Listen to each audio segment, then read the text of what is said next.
ताज्या आणि breaking news साठी पाहत रहा BAM डिजिटल न्यूज मराठी।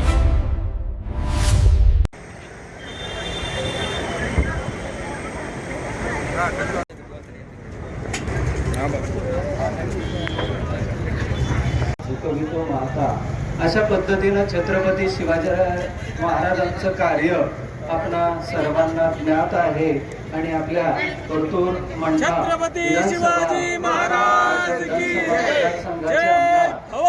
जय। बबनराव भाऊ लोणीकर साहेब यांच्या हस्ते त्यांच्या पुतळ्यांचं अनावरण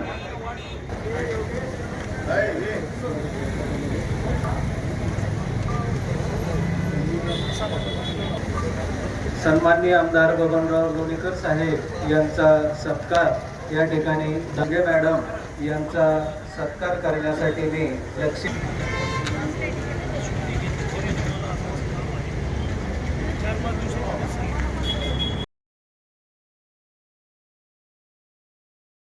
मला एका पत्रकारांनी विचारलं, तुम्ही सत्ताधारी पक्षाला आहे, तुम्ही सरकारला अडचणीत आणण्यासाठी भाषण केलं का?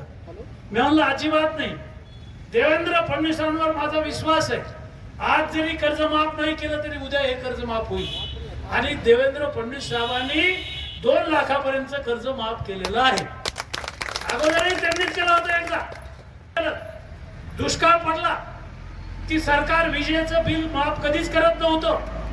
विजेच्या बिलावरचं व्याज माफ करीत होतं पूर्वीचं सरकार दुष्काळात। काय विजेच्या बिलावरचं व्याज शेतकऱ्यांना माफ, व्याजावरचा दंड माफ। पण देवेंद्र फडणवीसांनी 10 वर्षाचं वीज बिल माफ केलंय। वीज बिल भरायचं काम नाही शेती पंपासाठी। शेतकऱ्याला पुढचे 5 वर्ष विजेचं बिल माफ आहे शेतीसाठी। आणि आता मंठा तालुक्यात 100 मेगावॅट वीज तयार करतो आपण।